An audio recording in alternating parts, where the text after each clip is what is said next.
Okay, well, it's 9:32. I know people will continue to be joining us over the next several minutes.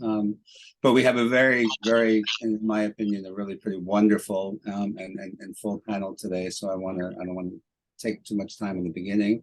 I want to get the panel going. Welcome everyone to our HIV Center Grand Rounds. And of course, today is World AIDS Day. And it was sort of fortunate that it actually fell on the day of our usual grand rounds on a Thursday. We know there are a lot of events today globally as well as locally. So I imagine people will be attending events after this. So thank you for being here for our World AIDS Day event. Let me just give you a heads up on the remainder of this year. We have one more grand round in December, and that will be on December 15th, and we have a double billing. We have Sarah Wood talking about implementing equitable adolescent STI and HIV prevention services during COVID-19, the good, the bad, and the better. And then the second presenter on that day will be Chohi Schrader, speaking on how social networks impact HIV prevention, conversations, and behaviors, findings of the N2 cohort study of Black sexual minority men and transgender women. So please join us on December 15th. And then there'll be the break around the holidays and the new year. And January 12th will be our first grand rounds in the new year. And I guess I can tell you that one will be Alyssa Davis, a former postdoc fellow of ours. Actually two fellows. First one, Alyssa Davis. What about us engaging adolescents and young adults in Kazakhstan to develop a digital HIV stigma reduction intervention using crowdsourcing? And also Zoe Edelstein, a former fellow of ours, now at the New York City Health Department, using research and evaluation to inform HIV prevention program and policy, examples from the New York City Health Department. So please mark your calendars for those events. So I am going to do just a very brief introduction of our dear long-term friend and colleague, Raymond Smith, who some of you may be aware, maybe the newer people not so much, that Ray worked with us for many years at the HIV Center from 1993 to 1999, and then again from 2006 to 2016, working on a variety of projects and leading a lot of publications, leading a lot of our communications. So it's great to have Ray with us, and maybe we can get him to rejoin the HIV Center in some capacity as we move forward. Currently, Ray is a faculty member and executive committee member of the program in human rights practice at the University of Arizona, as well as an adjunct associate professor with the NYU Center for Global Affairs. He's a political scientist. He's a co-author of many publications and books, including Drugs into Bodies, Global AIDS Treatment Activism. He's editor of Global HIV/AIDS Politics, Policy, and Activism, Persistent Challenges and Emerging Issues, and author of Extending International Human Rights Protections to Vulnerable Populations. So I think you can see why we chose Ray to facilitate this very special panel today with these very esteemed colleagues, who I'm personally thrilled that you're all here, Keletso, Jeremiah, and Kimberleigh. So I'm going to turn it over to you, Ray. Great, thank you, Bob. It's great to be back with the HIV Center for this event, and also great that the HIV Center chose to use this rounds on World AIDS Day to focus on the issue of activism, which has been so integral to the HIV Center itself, and also to the history of the epidemic and to the current and future prospects of what's going to be happening in the epidemic. And it's in a sense, I think of this as this event almost as part of a series of events that have focused in HIV Center rounds and other events on activism. But in particular, I moderated a panel back in 2014, so almost a decade ago, which is remarkable to think. But it was called "Can There Be a Fourth Great Wave of AIDS Activism?" was the topic at that time. And I want to return to that in a second and talk about that. And that will set the frame, talking about what we were discussing back then and how we can think about it now. It'll set the frame for our speakers, Jeremiah, and then Kimberleigh, and then Keletso will make some introductory remarks. I'll introduce them before that, and then we'll also have some Q&A discussion and pursuing some of these topics. So this framework of the idea of waves of AIDS activism, the way this was framed back in 2014, and I still think has a lot of validity, is the first wave happened in 1981 with the emergence of the AIDS crisis. And in the following years, I think we can call that one the care and support wave, where the focus was very much on the immediate needs of people living with the virus. We saw that period, saw the founding of GMHC, which is still going strong, in San Francisco, the Shanti Project, another famous one. In New York, the Community Health Project, which we today know as Callan Lord, was a big influence. And so a lot of this was about care, support, palliative care, because there weren't treatments.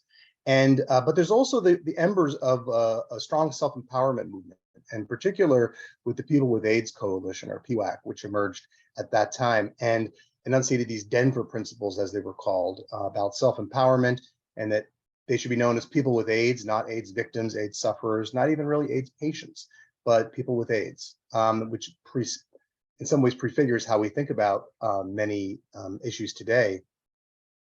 So the second wave is the one that's best known, and probably the one that comes to mind for most people. And that begins at the LGBT Center on 13th Street in 1987 with the launching of ACT UP. And the rest is history in many ways. ACT UP, and then TAG coming off of that, the Treatment Action Group. But other things were happening in 87 as well. The AIDS Memorial Quilt was laid out on the National Mall for the first time. There was a large march on Washington. And so this movement, which needs no introduction to this audience, I'm sure, drew on so many other movements, not only the LGBT movement, but on the feminist movement, on the civil rights movement, on anti-war movement. And the singular achievement there was accelerating the process by which effective triple combination therapy became possible after the introduction of protease inhibitors. But there were many other issues around health access, health equity. For instance, the definition of AIDS in women was a very contentious issue for a long time, and activism moved that along. And so the third wave probably begins around the year 2000. And that we probably can call, if the last one was the treatment development wave, we can call this one the treatment access wave.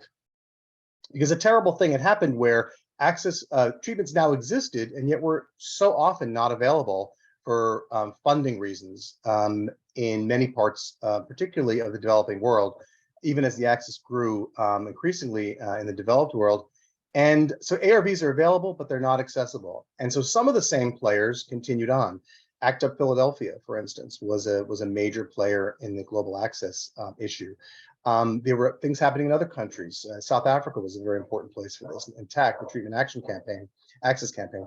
Probably one of the most important players was HealthGap, which was a coalition that was established in New York and really brought together all this energy domestically and linking up internationally.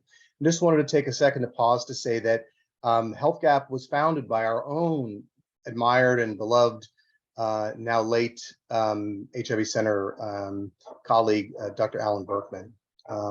And so this was tremendously successful in revising patent rights issues, intellectual property issues, in raising and really defining the idea of global equity in public health, or at least moving that to a new dimension. And so by 2014, when we had this rounds at the HIV Center, the question again was, can there be a fourth great wave of AIDS activism, and what would that look like? And in 2014, what was happening, we were seeing a lot of looking backward and looking forward. Probably the best remembered event from that period was the documentary How to Survive a Plague, which talked about ACT UP and TAG. But there's also United in Anger was another powerful documentary at that time. There were some mainstream things. You may recall Dallas Buyers Club. Some museums were holding exhibitions, which were to some extent criticized for thinking about HIV and AIDS as something that was already in the past, but they took care to kind of address that. And a series of memoirs really came out. And so at that moment, it looked like there could possibly be a fourth great wave. And I think now, from the perspective of today, we can see that there was no great wave, but I would say that there's been a strong and steady flow of AIDS activism and its legacies.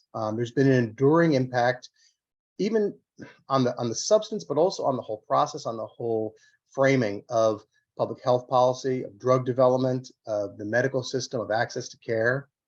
And this flow has continued, of course, into the area of HIV, internationally, domestically.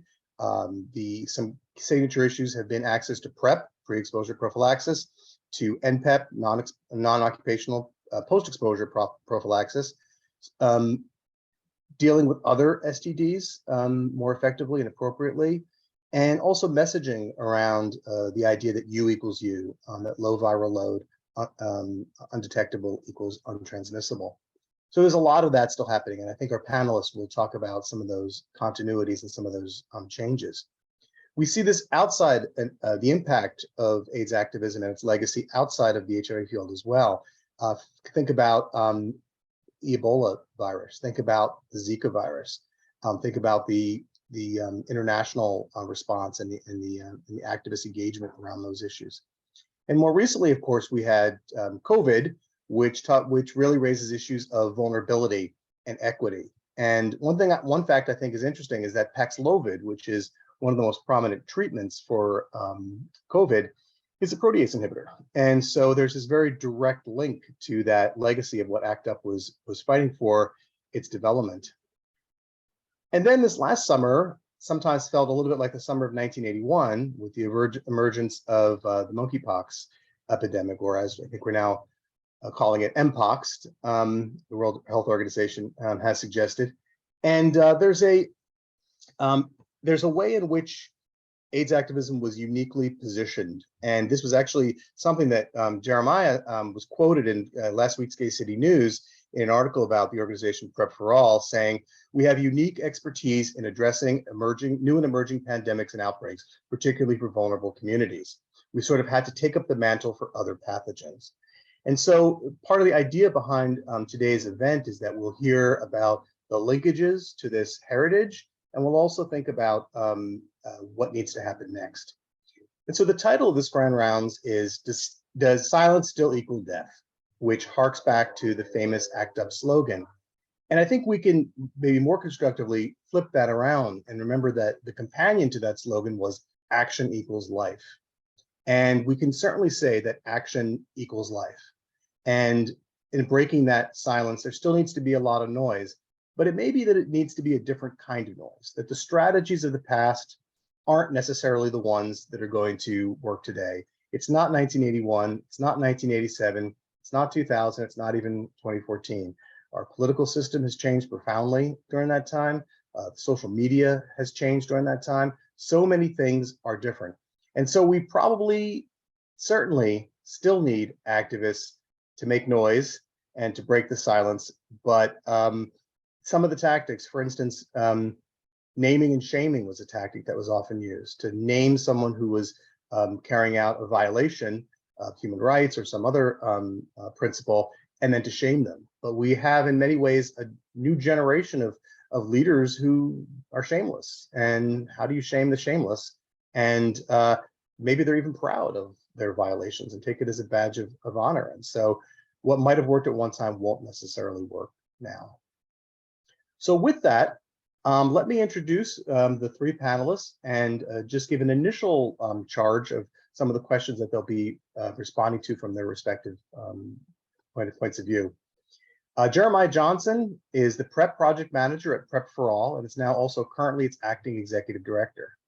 Diagnosed with HIV in 2008, Jeremiah spent over a decade advocating for access to comprehensive HIV prevention, ethical community-driven research, and user-friendly prevention strategies that center the most vulnerable communities. He received a Master's of Public Health from Columbia University Mailman School of Health, which of course is a close partner to the HIV Center. Kimberleigh Joy Smith is the Senior Director of Public Policy and Advocacy at Callan Lord Community Health Center. Kimberleigh has dedicated her diverse 25-year career to improving health and promoting health equity and social justice for BIPOC, queer, LGBT, and low-income communities. She brings a background as a journalist, nonprofit grants writer, and policy advocate. Kimberleigh is a graduate of NYU's Robert F. Wagner Graduate School of Public Service. She's the former president of the board of directors of the Paul Rappaport Foundation, an independent private foundation serving LGBT communities in New York and the area. And we're also joined by Dr. Keletso Makofane. who is a social network epidemiologist who uses tools from network science and causal inference to examine the HIV and monkeypox epidemics facing queer people.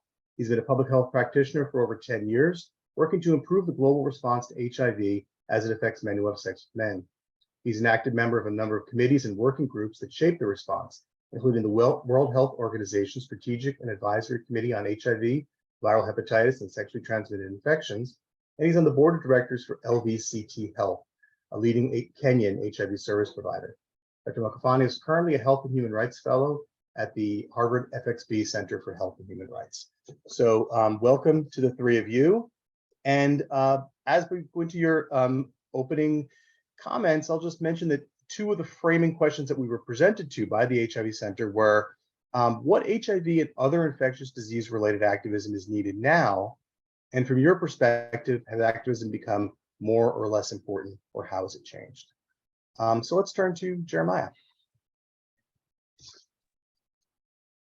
Thank you so much, Ray, and thanks to the organizers for inviting us. This is great to be here and to be on a panel with the illustrious Kimberleigh Smith and Keletso Makofane is always a pleasure. When I was getting my master's at Columbia, Keletso was actually my first tour guide around the campus, so we've come a long way since then. Ray, thanks for setting up the conversation so beautifully. You really, through the four wave sort of assessment, have created a really relatable and useful narrative of sort of a complicated history of activism, but that really, I think, does capture a lot of the main themes at the time. In terms of, is activism still important? I'm going to say from a very biased perspective, absolutely. I think it's important. It serves a specific role in sort of conversations around public health that are just very different from any other major player in the field. You always have a need for affected communities to be able to have their voices lifted up, to try and influence powerful players who have their own biases, who have their own motivations in the space.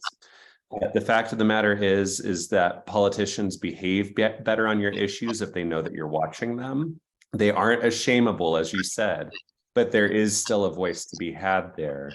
And that there are many other players in these spaces, including pharmaceutical companies, working with healthcare systems, where it's very important that people who have lived experience, that we're continuing to build on those Denver principles that you were talking about, that they continue to be at the center of the conversation and that we continue to make sure that those voices aren't being lost.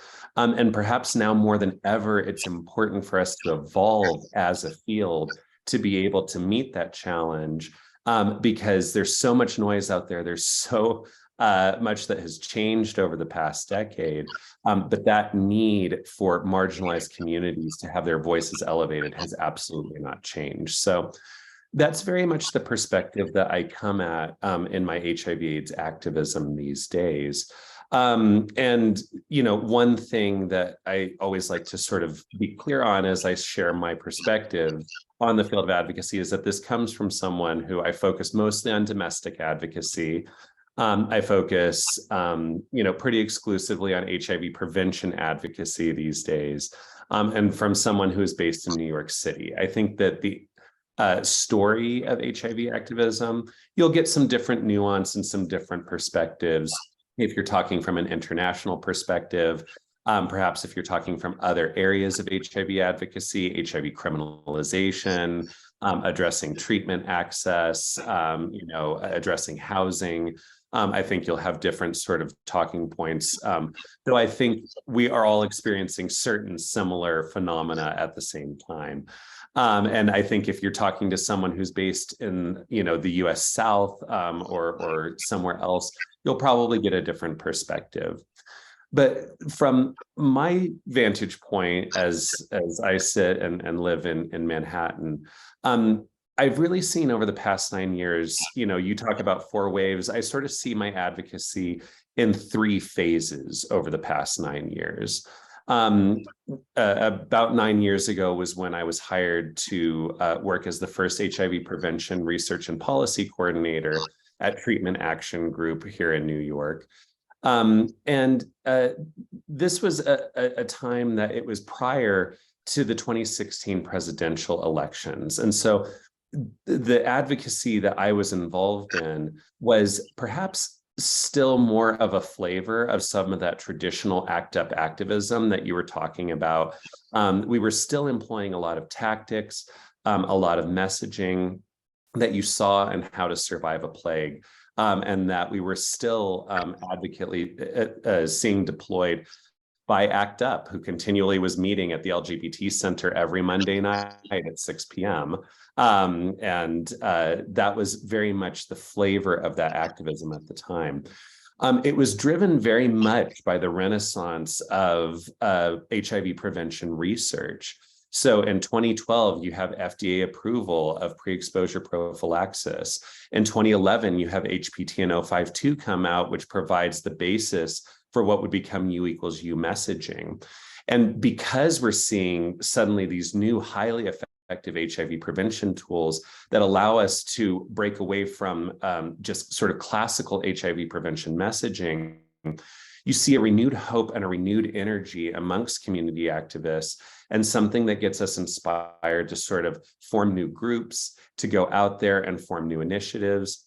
And in particular, in New York, you start to see a lot of advocates come together to talk about, can we end HIV as an epidemic? The notion that if we have these effective of tools, that perhaps if we can deploy them enough throughout communities, that we can bring down the number of new infections to below epidemic levels.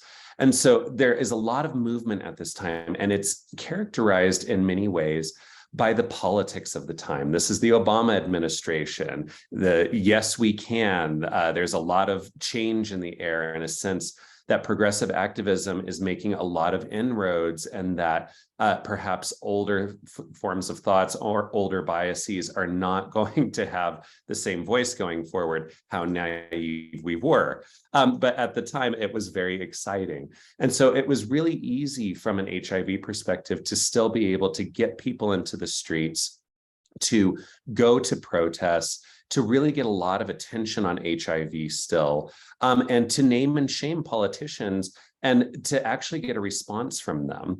And so an example of my advocacy from this time that really encapsulates a lot of what this looked like was in New York City. We were told by the New York City Department of Health and Mental Hygiene that they were closing down the Chelsea STD clinic because they needed to do renovations to the building. But there had not been adequate provisions made to replace these important services. This is an important clinic within the community that disproportionately serves marginalized communities and catches HIV infections and STD infections to help sort of prevent onward transmission and get them connected to care.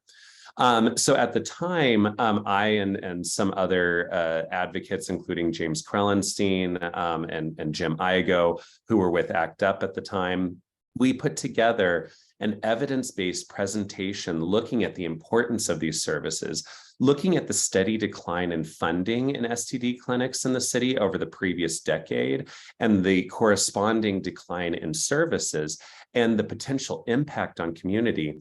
We convened a large town hall at the LGBT Center, the same place where ACT UP founded itself. And for an STD clinic at this time, we were able to get hundreds of people into the room. We got media there, politicians showed up, and we got everyone so excited about trying to get funding and a better solution to the closing of this clinic that we were able to talk people into marching into the streets to the STD clinic, engaging in some light civil disobedience, climbing over the fence and putting some signs up showing our anger. And that resulted in millions of dollars in funding being injected into the STD clinics, something that has continued to sort of benefit our public health responses up to this day, including with monkeypox, which Keletso will be talking more about in a few minutes. So this was a different time. You could get a lot of people. Those traditional tactics really were working. There was still a lot of diverse funding for advocacy. A lot of foundations were still in the space. And so it was really a solid foundation for us to continue to build on. And importantly, social media at this time, I would say, was very additive. It had not sort of evolved to what it is nowadays, which I think is a bit more complicated. Following the 26 presidential elections, this is sort of my second phase of my advocacy, where that traditional messaging becomes far more difficult to keep on people's radar. To one degree, there's what you spoke about, where naming and shaming politicians is no longer quite as effective for a certain contingent of politicians who actually like to brag that they are, owning progressive activists and that they are making us angry. And in many ways, the cruelty becomes the point for a number of politicians in America. At the same time, we're seeing so many communities under attack that we are seeing advocates being overwhelmed with needs to show up for immigrants, to show up for Muslim communities, to show up for trans communities, to show up for reproductive rights, to show up for all sorts of different things that are suddenly under attack on every side. And so for a cause like HIV/AIDS to be able to garner enough attention to rise above all of this becomes incredibly challenging. And while we are still able to gather people at this point and have protests, to get that sort of attention becomes a lot more complicated. And so from my perspective, where I sat, I saw a lot of advocates start to move behind the scenes, or to move more local or state level where we can still start to have more attention. So you saw advocates really dive further into this notion of ending the epidemic initiatives. So New York State was the first state to announce such an initiative back in 2014. You start to see this same sort of initiative start to be exported to places in the South. Washington State is working on stuff like this. Oregon State is working on stuff like this. And so you start to see more of that particular focus. On a national level, you see advocates start to work with our allies behind the scenes who are going to be able to keep moving things, even though ostensibly the federal government is not necessarily an easily movable entity to try and move forward causes related to HIV/AIDS. And so the big outcome that happens within this time period as a result of those sorts of efforts is that even given the challenging political landscape of the time, we actually see President Trump in 2019, as part of his State of the Union address, announce an Ending the HIV Epidemic initiative, which is something that comes to his desk and garners his support through advocacy by, in particular, Dr. Redford at CDC and Dr. Fauci at NIAID. And it's a controversial but significant win for HIV at the time that has since infused hundreds of millions of dollars into high priority jurisdictions within the United States to try and rein in new infections. So this is a complicated time. It's a time that's not perhaps as bold and is perhaps a bit more bipartisan and trying to work behind the scenes, but really shows how HIV/AIDS, even in previous administrations that were less publicly friendly to a lot of causes that are near and dear to us, we were able to work behind the scenes in a bipartisan way to move something forward. So we start to see this evolution. And then for me, then there's a third phase, which is the post-COVID phase. And I say post-COVID not because COVID is over, but since the advent of COVID. And this, if we've seen sort of a decline in the effectiveness of our messaging, at this point, I see us having sort of a decline in the effectiveness of some of our traditional tactics, because we are no longer able to gather together to protest, to have town halls. It becomes a lot more difficult to get people into the room to build off that energy that has been the hallmark of so much of traditional HIV/AIDS advocacy, to go out there and really raise the voices of marginalized communities and get a lot more attention. And this builds on all the compounding issues from the previous phase, where it's just already more difficult for HIV to capture the spotlight and to continue to get attention on key issues. To add to this, we have a lot of burnout, as we're all experiencing in public health, and the funding becomes a lot more complicated as well. By this point, a lot of traditional foundations are not necessarily reliable for funding a lot of advocacy per se. And at this point, we actually see that pharmaceutical funding has become the single largest philanthropic sector for HIV/AIDS in the domestic movement. Gilead Sciences, the manufacturer of Truvada and Descovy, now accounts for around 40% of philanthropic giving for domestic HIV/AIDS. And so this is a much more complicated time for advocates.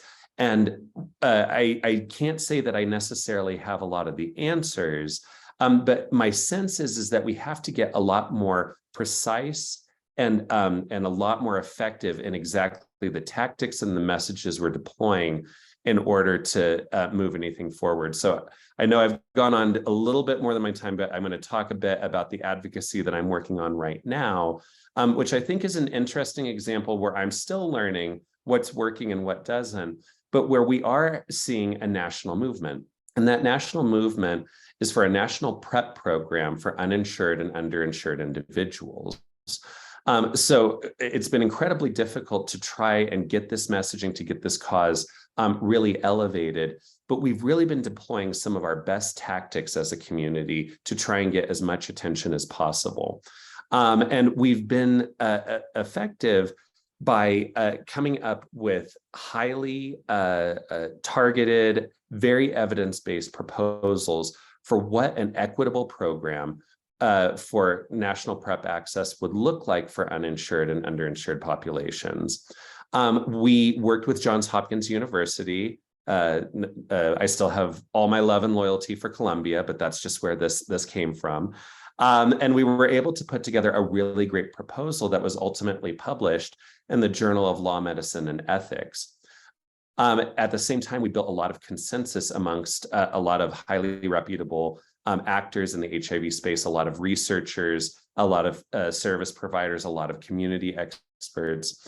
And through this movement and existing work that had been done by PrEP for All, the organization that I now work for, we captured the attention of the Biden administration, which actually in March of this year announced as part of its FY23 budget request, a PrEP for All to end the HIV epidemic proposal, calling for $9.8 billion invested in a federal program for PrEP access over 10 years. So since then, we have been taking this moment to go through virtual and some in-person gatherings with as many national organizations as possible to build a broad coalition to try and continue to make this into a political reality, to go to Congress and call for the funding. We don't have the funding yet. FY23, the budget has not been passed yet. This is actually a key time right now where I would call for anybody who has access to any politicians in Congress and anyone on appropriations to try and press them for that funding to go through. But what we have is that in a very difficult environment, we have managed to build a coalition of over 100 organizations. We actually just had a sign-on letter that we were able to promote that got over 6,000 individuals to sign on, representing all 50 states, including Puerto Rico, Washington, D.C., and the U.S. Virgin Islands. And so what we're finding right now is that we're making headway, but we have to be a lot more nimble, ready to evolve, and be a lot more self-reflective on what works and what doesn't in terms of our tactics. And so I'll leave the story there so we can go into hear more about COVID and monkeypox, and then we can get more into the discussion. But the to be continued here is that hopefully in the coming weeks, we will see Congress move with funding for a national PrEP program with suggested report language as part of appropriations bills, and that will set us up in 2024 to work with the administration on equitable implementation and to set us up for an FY24 discussion of full funding after an initial down payment for FY23. So that's a brief synopsis of the last 9 years of my life. Well, great. Thanks so much. And thanks for all the work that you do. It's really amazing to see. this much success and this much persistence of the impact of activism. And so another impactful place is Callan Lord, and we have Kimberleigh Smith here. And so let's turn it over to you, Kimberleigh, to see what your perspective is. Thank you. Thank you so much. It's really nice to be here. I want to thank the HIV Center and Stephen and others for the opportunity to participate in this discussion. So, my name is Kimberleigh Smith. I use she and her pronouns, and I'm here in my capacity as the Senior Director of Public Policy and Advocacy at Callan Lord Community Health Center, which hopefully you already are aware of, but we are a community health center whose mission is to provide primary care and related services to New York's LGBTQ community. But we are a federally qualified healthcare center, so we are open to all regardless of ability to pay. So my role here is to talk a little bit about the COVID-19 activism that I've been involved in, but in order to do so, I probably should give a little bit of a glimpse into my own trajectory as an advocate and activist and the lens through which I approach this work. So I didn't come to COVID advocacy as a new activist or advocate. I came as the aging Black lesbian that you see before you today. Of course, I say that hopefully to get a little laugh. I can't see the audience, but very seriously, I've been working in and around New York City's HIV, LGBTQ, healthcare and public health spaces since the early 90s. So a good 30 years. So my COVID advocacy obviously is limited because COVID came on, in 2020, but is very much informed by my history in HIV activism and public health, and specifically my work supporting the health of queer, BIPOC, women and transgender communities. And I always feel a little bit strange even calling myself an activist. I know that I am an activist, but one of my perspectives is that, I am a professional advocate, shaping public policy and using advocacy tools and interventions to push for change, particularly around healthcare, is my life's work. It's also my passion, but it's what I get paid to do. So this informs my perspective on COVID and other activism. And with regard to HIV, I have been involved in many capacities. First, as you mentioned, Ray, as a journalist, I was a grants writer for a Brooklyn-based HIV service organization in the mid-90s, and got my master's degree and went on to work in public policy capacities at several organizations in the city. And I also am based in New York City. I live in Brooklyn, so I come from that perspective as well. But my most recent and ongoing experience in the HIV work is through the state's efforts to end the epidemic, as Jeremiah was alluding to. I was very involved in that push to get then Governor Cuomo to make a blueprint, to announce a blueprint to end AIDS, and I sat on the governor's task force. So remain very proud of that work, which is still ongoing. But in terms of the COVID work that I've been involved in, that is primarily through the COVID-19 working group. And this came to be in March 2020, weeks before New York City shut down. A bunch of organizations with decades of HIV/AIDS experience and infectious disease advocacy came together with growing concerns about the COVID-19 pandemic.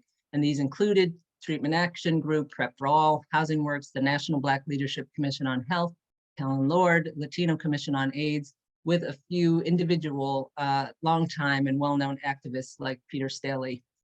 So we began pooling our resources to address the disproportionate impact of COVID-19 on vulnerable and marginalized communities in New York. And as the pandemic progressed, the coalition grew to include doctors, healthcare professionals, scientists, community workers, activists, epidemiologists, really committed to a rapid and comprehensive and community-oriented response to the pandemic.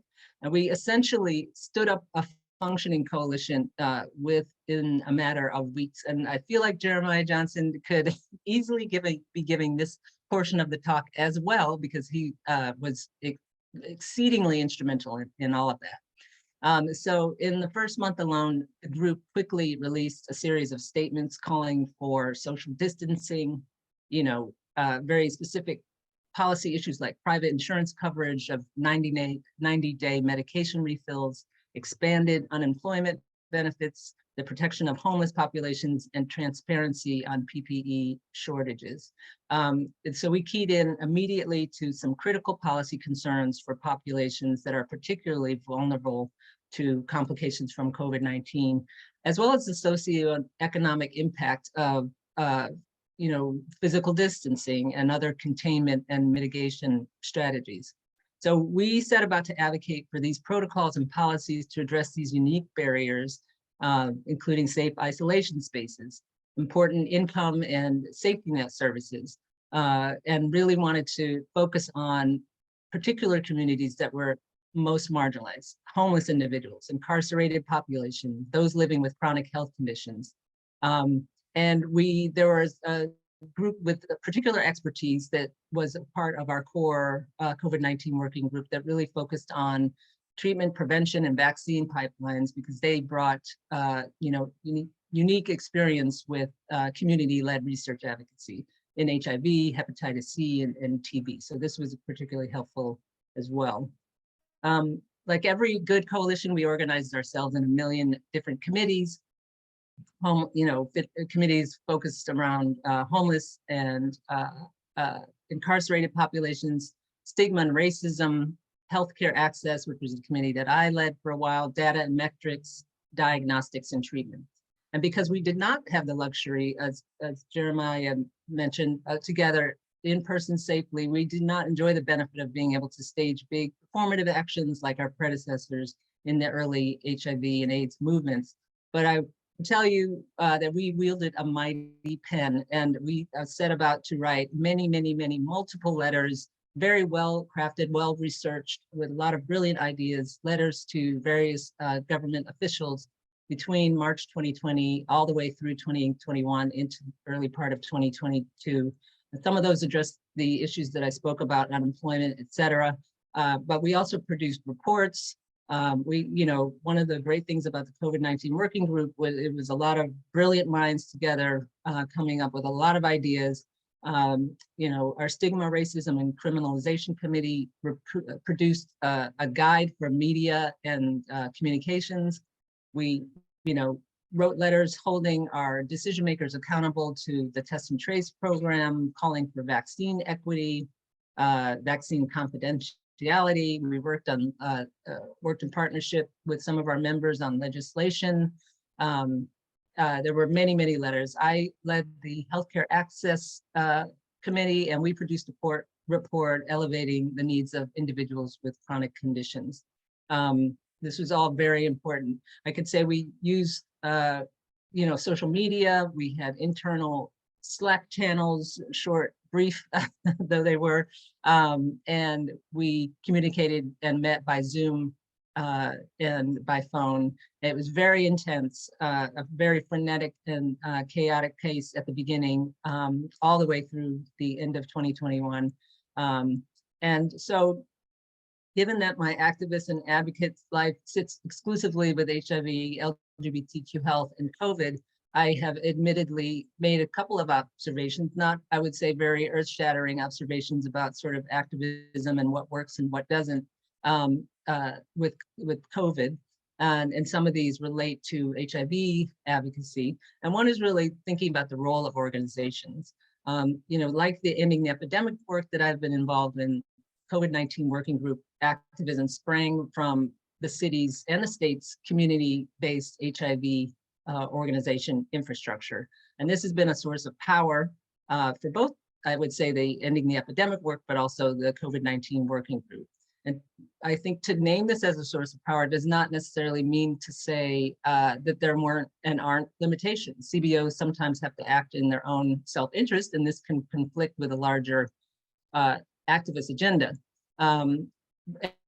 But what's good is that CBOs and organizations bring resources, financial and human resources, but also priorities shift for organizations, and those resources get turned away from particular issues if there are other priorities that are necessary to focus on. And so I would say the second thing is that something also Jeremiah talked about, which is the role of people with lived experience. And so organizations are very critical to advocacy and activism today, as it was before, but nothing can or should replace the activism led by directly impacted people. We saw in the early HIV movement, as Ray, I think, talked about, that people living with HIV became empowered. They became their own credible experts, and they were the ones challenging the government and pushing for change. And I think that this should always stay the case in any advocacy that we talk about. And we know that community leadership is really important to successfully address any public health threat or threat to our healthcare infrastructure. A lot of us have a lot of years of experience working in HIV, Hep C, TB, and we know that these conditions and diseases, lay bare the greatest weaknesses in our society and in our healthcare infrastructure. And so the COVID-19 response through the working group is a response to kind of bad government. And I say, by that I mean siloed, sluggish, bureaucratic government that's not responsive to the people it serves. And I'm saying that as a person who believes in government. There's the medical historian and philosopher and author who says that the struggle against disease must begin with a war against bad government. And I think COVID activism, like HIV activism, legitimately focused on this, the failures of our healthcare systems, and also really did a lot and does a lot, continues to do a lot to elevate the need to advance health equity and to focus on social determinants of health. And then my final observation is just in terms of strategy is that the inside-outside game, this is, I think, more personal opinion, is just the inside-outside game is ideal. I think we need both. I think you're right. A couple people have said that, the old playbook may not necessarily work, but I think we got to keep it in the playbook. We need still the dramatic performative actions, the big messaging campaigns, but we also need the inside game. We need connections to our government partners. I will say in the Indian epidemic work in particular, that inside-outside game has been very productive for us. Less productive, I would say, for the COVID-19 working group. I think it's fair to say, and maybe Jeremiah at some point can jump in and debate this, but we found it hard to get a kind of seat at the table. I think much of our work did propel change. It was a part of a bigger effort, I would say. It was difficult to get, break through that noise during those early months in the COVID-19 pandemic. Thankfully, the COVID-19 working group is still around. You can check out our website and see, all the many letters that I spoke about. You can take a read yourself. And there's other COVID activism that's happening. One of our good colleagues and allies, J.D. Davids, who helped author the COVID injustice report that I spoke about, now runs their own group, Strategies for High Impact, and it has a network of long COVID justice. And that network includes groups like Body Politic, the COVID-19 Long Haulers Advocacy Project, Marked by COVID, ME Action, the Patient-Led Research Campaign. And so these are all advocacy efforts that continue on COVID. There have been coalitions that, fought for the rights of disabled people to get hospital interventions, ventilator access. That was early on. And so there's good work happening in the COVID advocacy space. So just, I guess, to wrap it up, COVID-19 activism, from my vantage point, is a byproduct of HIV activism. It's fueled by organizations and people who are directly impacted. Its success is really focused on, social determinants and needs to focus on systems and sustainability. The COVID-19 working group specifically, we worked very, very hard to play that inside-outside game, but had a lot of limitations because of the pandemic itself, not for lack of trying. And we, continue our work. So thank you so much.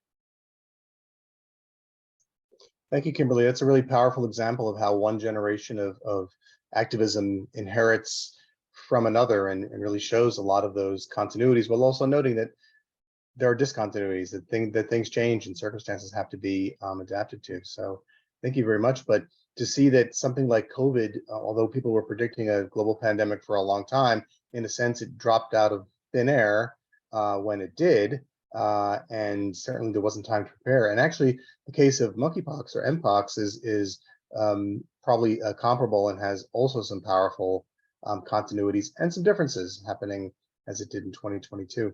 So let's turn to Keletso Makofane and get his perspective.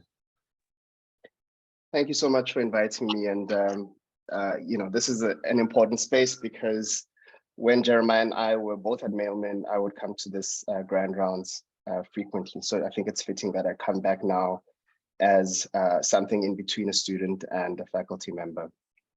I was taken aback by the grounding of this whole panel in movement because I thought I would have to do that. So I have to change my talk now. So thanks, Ray. My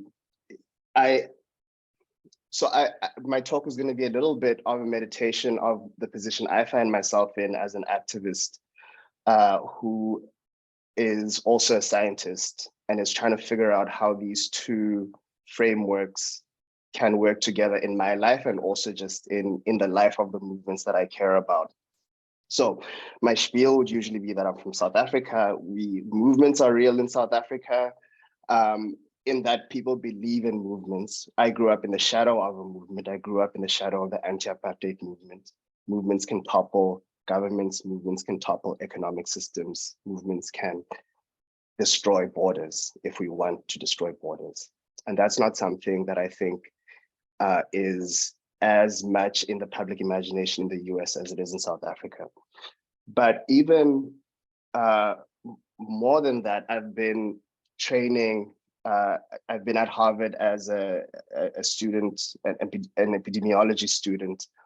And all of a sudden I went from being surrounded by people like Kim and Jeremiah and people with all kinds of commitments to movement on all kinds of issues with different scales of ambition, to being surrounded by people who kind of have a strange relationship with movement in that it is a thing that is a little bit distant from them. They don't see their world as a world in which I participate as a citizen in something we are making together.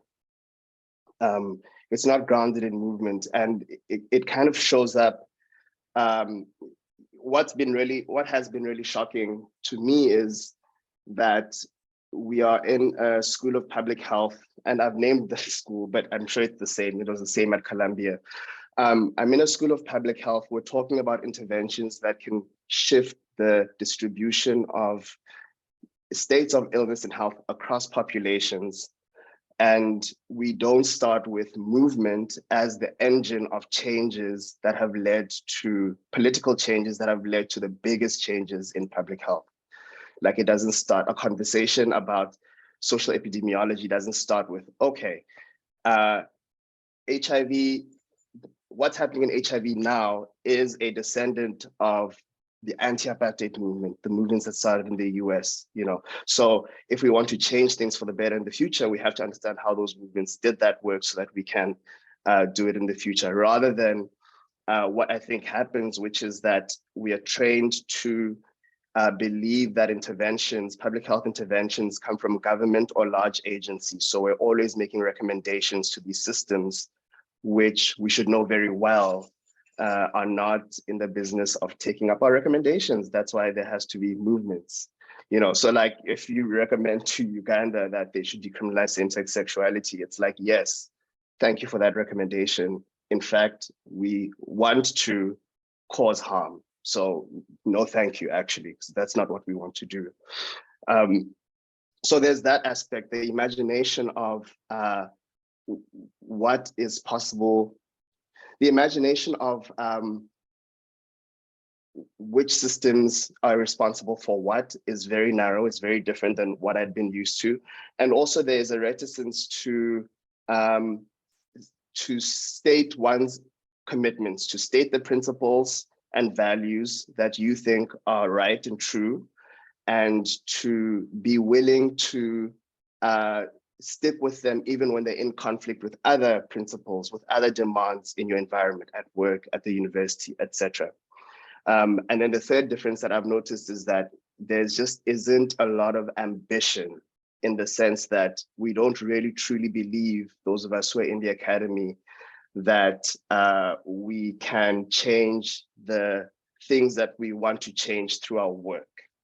Now, that is a claim that'll be hard to swallow for people who are in this space. But I think if we are serious about, I'm going to improve the lives of, say, queer people, and your way of doing it is through research, you have to wonder whether the people who are responsible for harming queer people, A, are reading the research, and B, are amenable to the kinds of arguments that we make all the time. I don't think that's the case. So part of my discomfort is saying, hey, hold on, I come from this world where when you say I want to change the system, you are serious about it, you are organizing about it, to a place where when you say, hey, the system should be changed, but like, I've got papers to write, I'm not the one who's going to change it. I don't know who's going to change it. In fact, I don't know how it's going to change, but I know that it should change. So yeah, so there's a big difference in kind of the frameworks that people use, and I say that because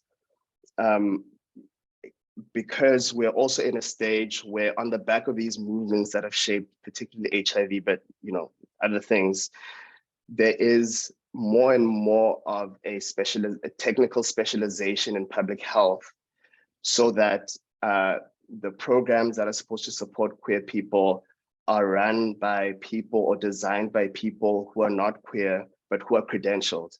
And where are they credentialed? They're credentialed at places where the theory of change doesn't center movement. They don't take movement seriously as an apparatus through which to take up some of the recommendations you're making, as an apparatus through which to act. Which means that one of the risks is that we have people who don't really understand movement, which, to put it crudely, understand movement in the sense of being willing to follow people's leadership, and not just because they are people who have the experiences that you care about, but understanding, okay, having those experiences means maybe that they have an ability to a different social epidemiology than I have for this disease. And maybe it's important for me to listen to that social epidemiology. Maybe it's important for me to figure out how to fit myself in that organizing structure. If we don't have that, I think there's this chasm between what happens in science and what happens in activism is only going to grow. So anyway, all of that is to say, these are my complaints. I have started working on, well, I was going to give an example. Let me, please indulge me. Example of how different it is in the spaces. I was also a graduate student union organizer. So we all work at the university as RAs and as research assistants and teaching assistants. And the money is not great. We don't have health insurance. I hadn't been to the dentist in years because dental is not covered, and we wanted dental covered. And so we were going around to students saying, hey, we're making a union. We want to speak with one voice. We want to create this thing that is going to help us to get the things that we always say we want, knowing that the systems that we are guided to every time, like go speak to that officer, then go to student affairs, and then that those steps are not going to yield the outcome that we want. We have to organize together. And it was so difficult to convince people that actually, as graduate student workers, we do have different interests than the administrators of the university, and that the only way to really confront that power is by organizing. It was a really tough sell.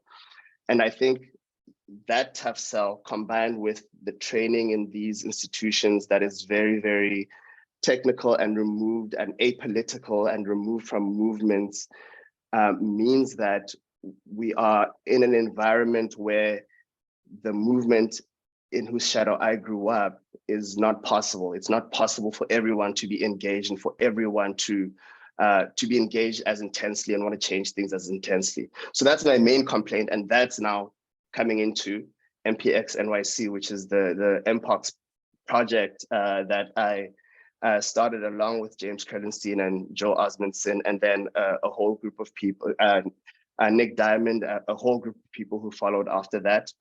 And it was, so what we did is we realized very early on that there's a monkeypox outbreak. I have been working in programs, in HIV programs for queer people for a long time. So I knew that the systems that are going to track this epidemic, if they are all based on data collected at clinics, those systems are going to fail us because a lot of people don't get to the clinic. So we need to have different ways of collecting information about monkeypox in order to understand what to do. And what was urgent at the time we started was that we knew that there wasn't enough vaccine for everyone. And at some point we thought there'd have to be some kind of rationing decision. And so we thought, let's have some data to collect now so that when those rationing decisions come, we'll have something at least that we can use as an input. So that was the idea. And then it was like, okay, it's happening now. We need to get this thing off the ground quickly.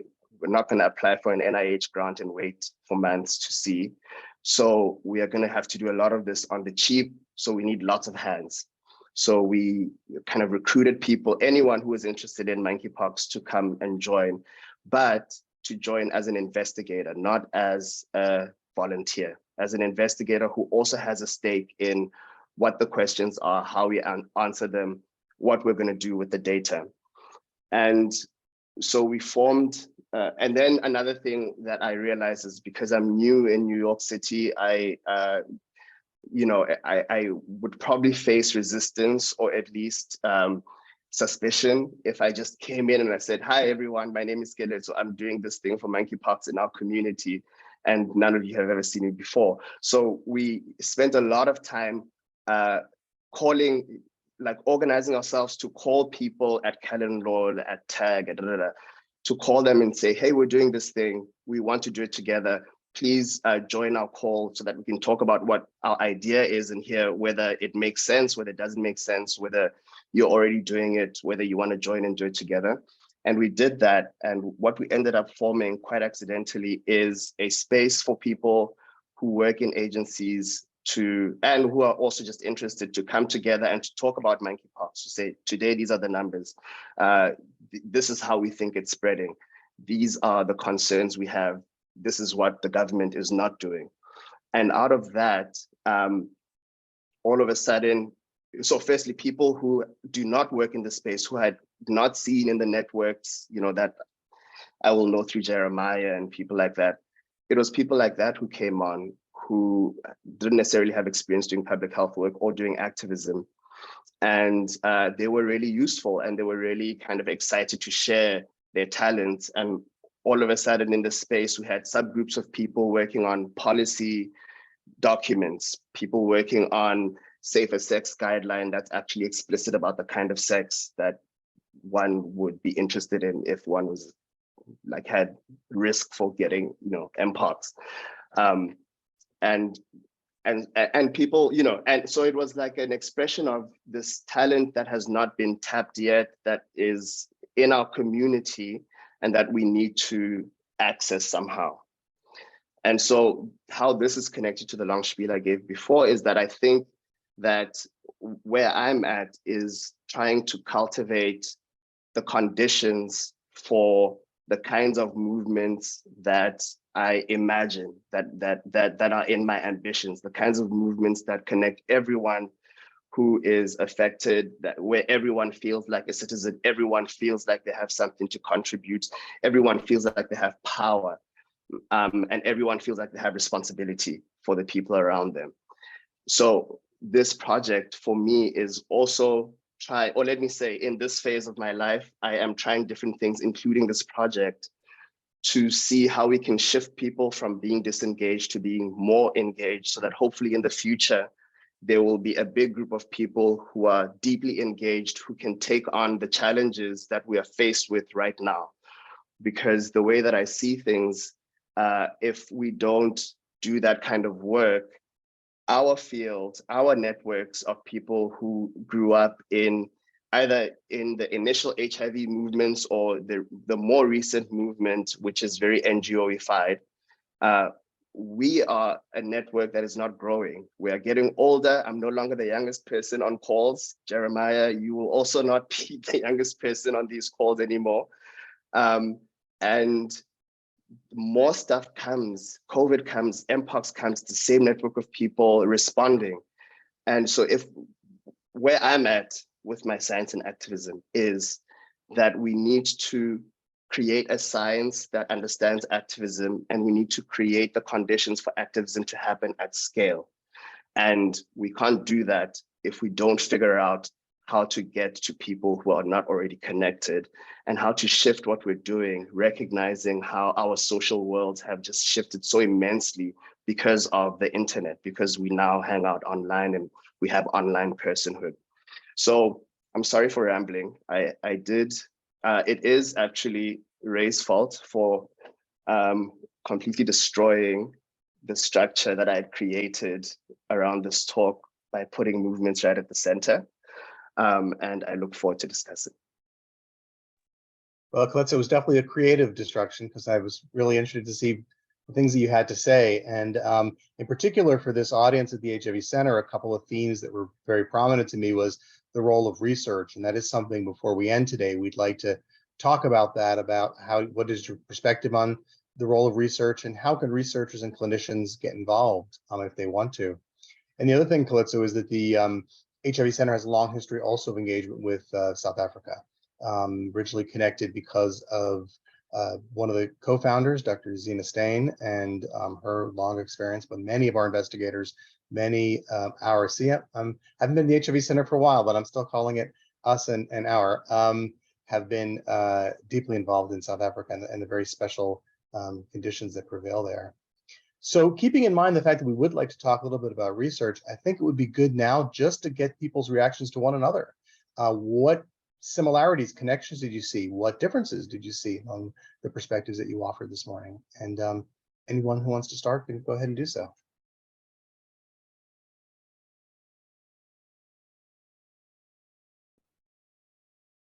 Go ahead. I'll go first, since I think that first of all, I am in the academy. I have a commitment to the academy. I don't know why, but it feels like something that I need to do. So a lot of my thinking is based on that world and what it has to offer. I think that one of the saddest things that I encountered when I joined the PhD program was that for Black people particularly, it felt like at the beginning, I think things changed as we figured out what our own academic projects were. But at the beginning, it felt like we're getting a credential so that we can do the work that we really need to do, really want to do, and have authority by having the PhD behind our names, which is a very cynical way of thinking about knowledge, the production of knowledge. So does research have a role? Yes, I think it does have a role. I'm excited to figure out how the research can be an instrument for movements, how I can make sure that the questions I'm answering are questions that people who are organizing have, not the questions that they already know the answers to and already, don't need me to write that paper in order for them to understand more. And then I think in terms of like differences between us, what is really interesting is I think because I've been out of this space for a little bit, I am, Jeremiah and Kimberleigh have a very thorough knowledge of this space and are like thinking strategically in this space. And I am more and more kind of trying to see whether there are bigger spaces, there's a bigger container that can hold what we want. We know HIV is not going to be the center of attention for a very long time, but we also know that HIV movements have an intelligence about what's happening in people's lives that we can't afford to lose. So how do we bring people in and use what we have and build on it is where I'm at. I'm kind of trying to step back a little bit and see whether I can help to build something new.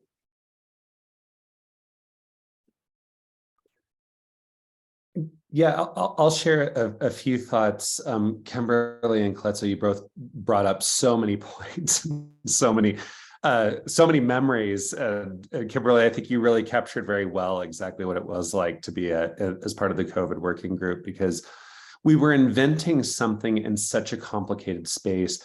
And for the traditional trajectory of HIV/AIDS advocacy in the US, it has really been a relatively small minority, a marginalized minority that is trying to make itself bigger, to be paid more attention to. And so it's about shouting as loud as you can so that everyone pays attention to what you're talking about. With COVID, everyone was shouting. And so how do you capture the perspective? And, what is our qualification? What right do we have to capture the perspective in that situation? Because we're not necessarily speaking for all people impacted by COVID. So it took us time to sort of be like, we're speaking on behalf of certain marginalized communities, and we are building on the expertise that we have on working in an infectious disease threat for communities that are typically going to be left behind and stigmatized and treated badly by a public health response. And so I really see that as having been set, in retrospect, such an interesting learning curve, oftentimes very frustrating. But to Kimberleigh's point, I think a lot of what we accomplished was actually kind of what Keletso was talking about, which is the connecting the dots. And getting all these different people in the same room to talk about things. So there is this sort of, historical look at outside advocacy, banging on the door as loud as we can and being very dramatic and having really flashy displays. But a lot of what we do, particularly behind the scenes, is we take people, we connect them to community advocates, we connect public health, we connect researchers, we connect politicians. And so much of what we have to do is get everybody into the same room to talk to each other. And that alone is really powerful because we are working in all of these different silos.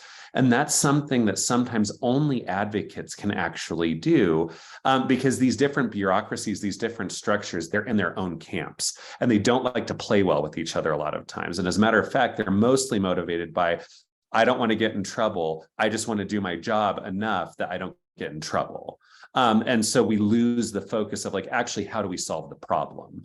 So we can be sometimes the ones who care the most about solving the problem and put that at the center of the conversation and bring everybody into it, and have a different dialogue than you would have that's driven by any other entity in the space.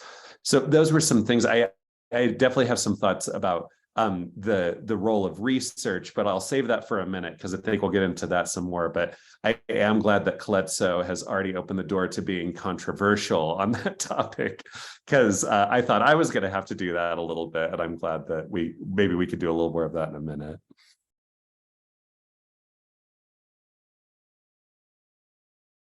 Much of both of Jeremiah and Keletso's talks, it felt very familiar. Jeremiah, because we share our journey a little bit, at least parts of our journey in HIV prevention advocacy specifically, and in New York State specifically. And Keletso, I really appreciated your sort of centering movement, how important that, the notion and really the concept of movement is in this work. And also something that you said at the end that struck me is just that we need to create conditions where we can, create activism at scale. And so I think for me, it's just like thinking about, where I am in my activism and advocacy. I want to be doing that.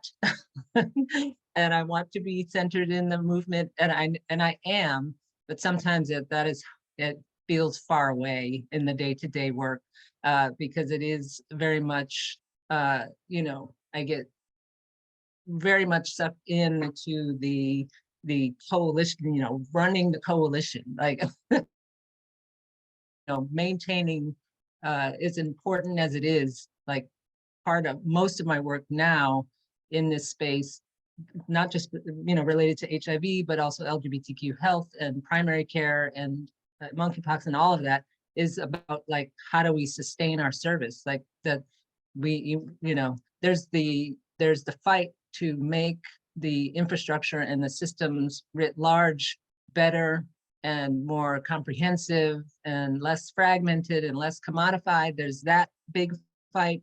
And then there's just the day-to-day grind of like making sure we all can survive and we can provide care for our patients and our communities, and that it's affirming and non-judgmental, and that it's quality. And that often, you know, comes down to money. And as Jeremiah said, you know, the funding is very complicated. And for where I sit at a primary care clinic, it's about funding, but it's also about reimbursement and payment reforms.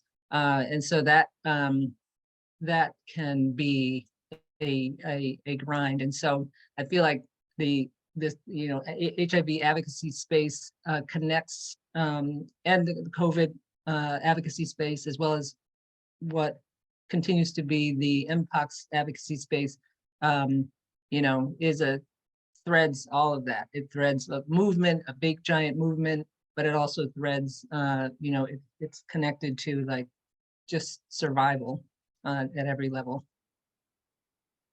Yeah, I mean, can I just respond by saying that I think that the only reason I have been able to do this MPOX work is that I'm in a postdoc and no one tells me what to do. I'm not responsible for anyone's salary. I don't have to keep anyone on ARVs. I don't have to deal with any government bureaucracy. I don't have to answer emails even, except for a few people's emails. So that created space. That created like space for creativity, for like fundraising in a crazy, just working on this thing obsessively for a very focused amount of time immediately as it was happening.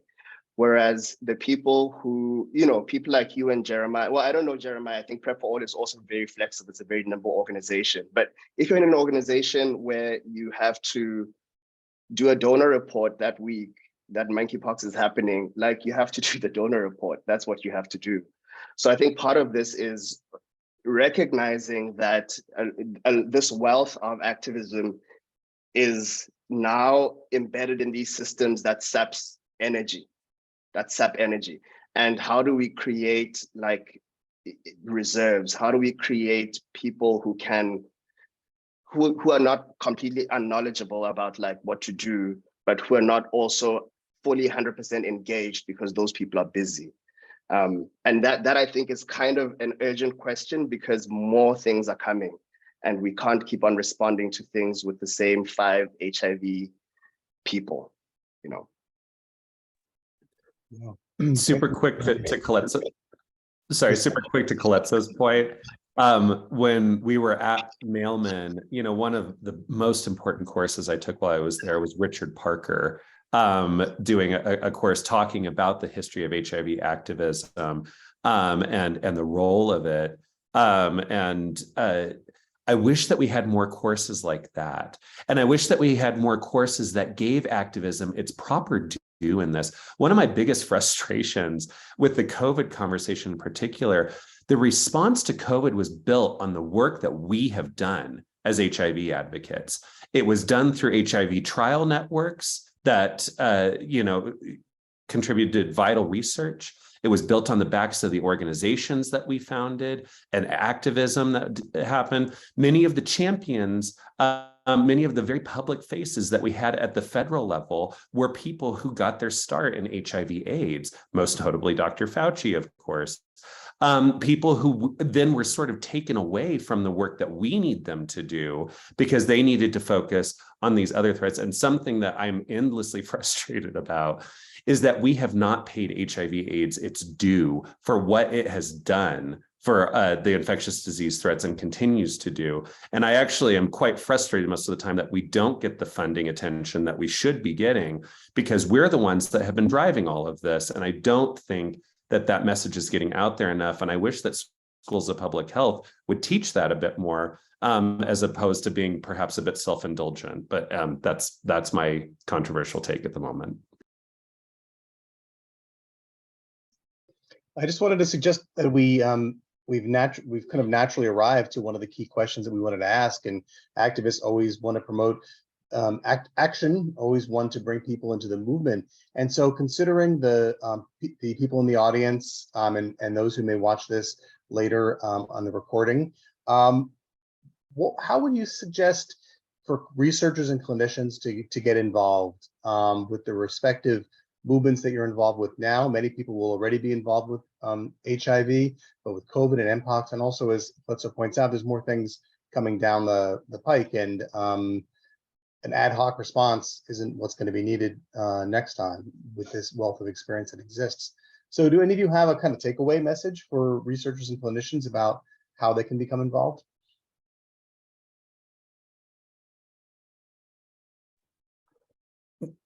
I'll say very quickly, Keletso, I think you really opened the door very well to this, which is, I think there's this whole world of research that happens sort of on its own and sees itself as completely divorced from movements. And I agree with Keletso that if we can find ways to bring researchers face to face with movement builders, with advocates, and ask, what is the research that we need in order to more effectively advocate for what our communities need? And then actually listen to us and do that. Also, importantly, what research do you not need more of? I don't need gay men's sexual lives to continue to be put in test tubes and studied over and over and over again ad nauseum, particularly when reports often come out with stigmatizing and unempowering messages around our behaviors.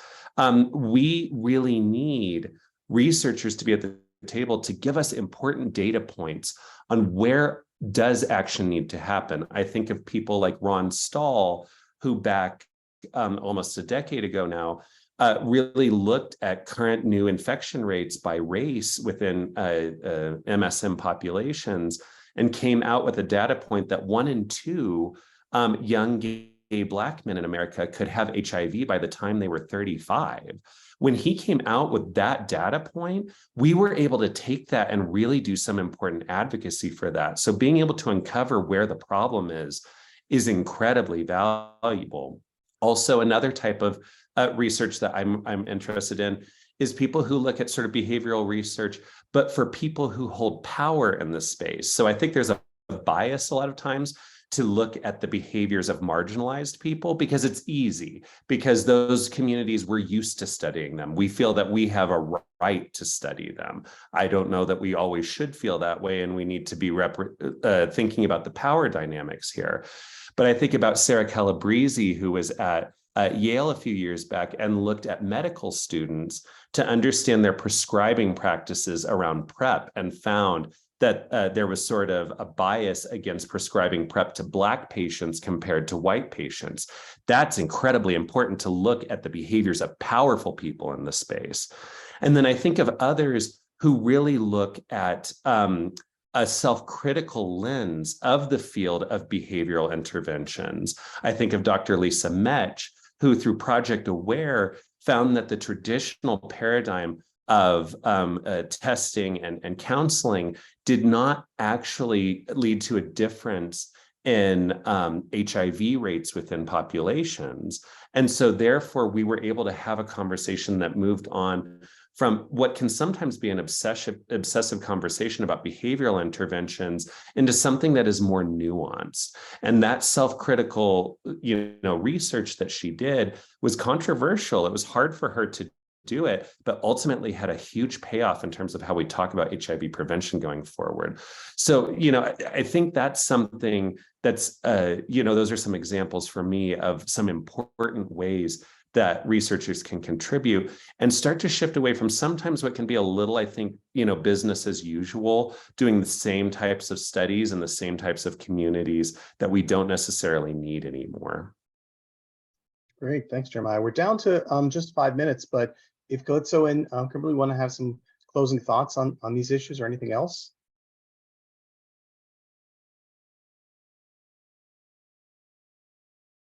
With Jeremiah's statement, I think, research, it's not my lane per se, so I know you all probably know a lot more about this area than I do, but I would concur and just add that we need to continue. I know this is happening, but continue research that's happening in community-based settings and clinics. It needs to be, participatory and working very much together in partnership with clinics and organizations, and not, I know there's, we've had experience where, academic institutions want to just come in and take the data and, use our patients and use our communities. And we, I think the more we can do to kind of continue that sort of community-based participatory model, which I know you all are probably much more expert in than I am, I think that will serve us all. There's definitely a need for research. I'd say for researchers to find the spaces, outside of, your funded grants, your funded studies and all that, to participate in spaces that you feel comfortable in, where you can learn about what is happening. And here, as Jeremiah is saying, here as Keletso and I are saying, that, what are the actual needs, and not come in necessarily with that sort of power. I want to just take from your community and keep it moving. So I think it's tough because a lot of the time when we make this kind of recommendation, which I agree with, it like puts the onus on the individual researcher to say, you have to go and do community-based participatory action research, or maybe you're not a good person, you don't want to do that. But I think there are all these structures also in the, which I'm also kind of afraid of coming into the academy, that that puts you on timelines that make you have to get certain kinds of grants in order to succeed. You have to publish in certain venues. You have to, people count the number of publications you have for promotion. So I think that it's a collective problem. Part of what maybe researchers can do is start thinking together, especially the more powerful among us, about like, how can we create the conditions for people to be able to do work like this without bombing when it's time for their tenure, their tenure decision. Yeah, so I'll leave it at that. Well, thank you. There's obviously been so much said and so much more that could be said. A credible amount covered here today. For those who are interested in learning more about the legacy of AIDS activism and its current impact, I just wanted to recommend a book by Sarah Schulman, a fairly recent book called Let the Record Show. It's a history of Active New York and where it came from, what it did, and also how its legacy is still relevant today. So again, it's called Let the Record Show. And then we also thank Jeremiah and Keletso and Kimberleigh on behalf of the HIV Center, and also say thank you to Stephen and Teo and Bob, who made this possible today. Okay. Thanks, everybody.